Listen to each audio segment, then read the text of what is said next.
Um vírus. Um simplíssimo vírus.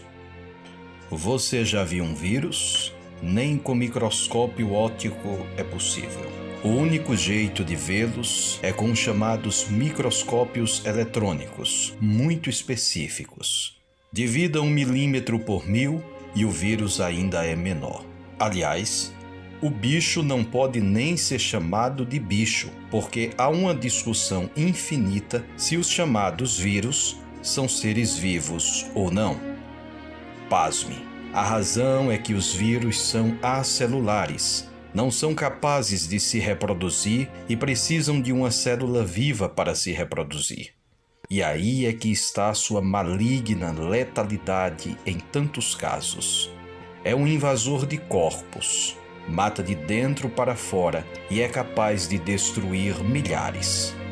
Aliás, os vírus são capazes de destruir vidas, sonhos e economias poderosas de países que já venceram guerras mundiais. O Covid-19, de baixa letalidade, veio para colocar o mundo em polvorosa e transformar o ano de 2020, deixando-o marcado. Quantos planos individuais e coletivos já foram abandonados? Quantas empresas vão fechar? Quantos pais de família vão derramar lágrimas quando faltar o pão na mesa para seus filhos? Quantas famílias vão à beira de um túmulo fazer a última despedida? Não sabemos. O tempo e a escala de um simples vírus de baixa letalidade vão dizer.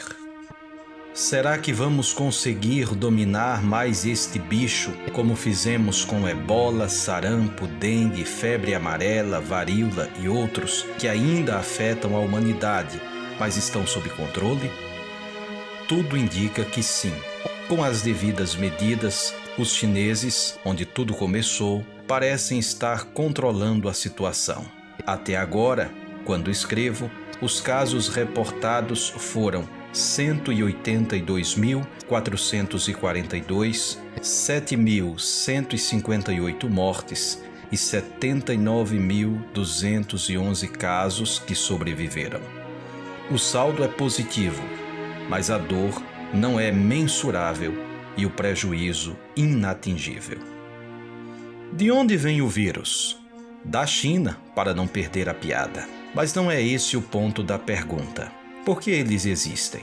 Deus criou os vírus? Ora, nada existe que não seja criação de Deus.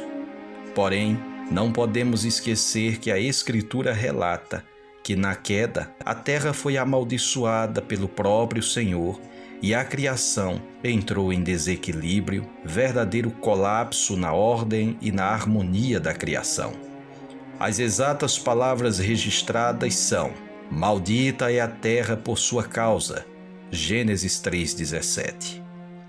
Males, doenças e seus causadores surgem desta situação de desarmonia gerada pela desobediência do homem à ordem do Criador soberano.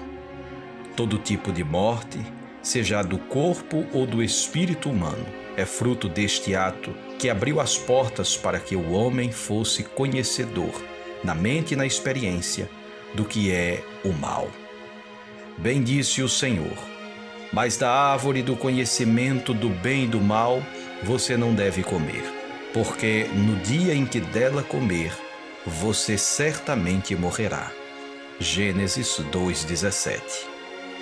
Depois do pecado da desobediência, passamos a ser conhecedores do mal na própria carne. Mas Deus não é bom? Por que Ele deixa isso acontecer? Ele não está no controle? Sim, Deus é bom. E sim, Ele está no controle.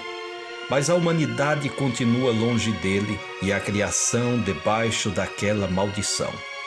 E as consequências dela afetam a toda a humanidade, sejam os que a ele rejeitam, sejam os que por ele foram salvos.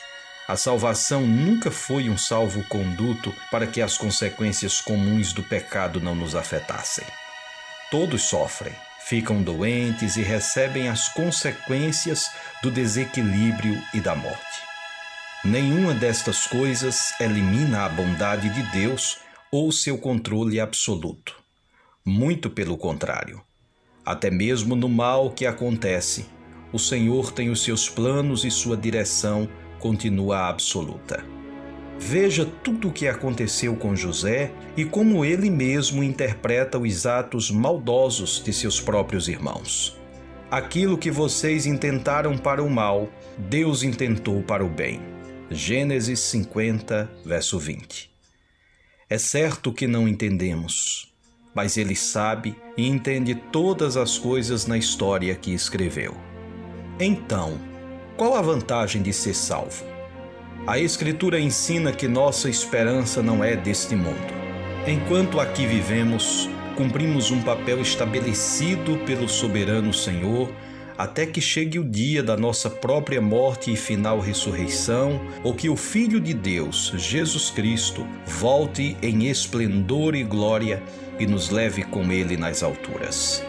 Assim, nossa esperança não é deste mundo, e a vantagem de ser salvo é poder servir ao Senhor da glória, ter o pleno sentido de missão ainda aqui neste mundo, e saber que nossa vida e a própria morte glorificam esse Deus que nos levará para viver na nova terra, onde todas as lágrimas, dores e tristezas serão absoluto passado. Como serão os próximos dias e o que podemos fazer?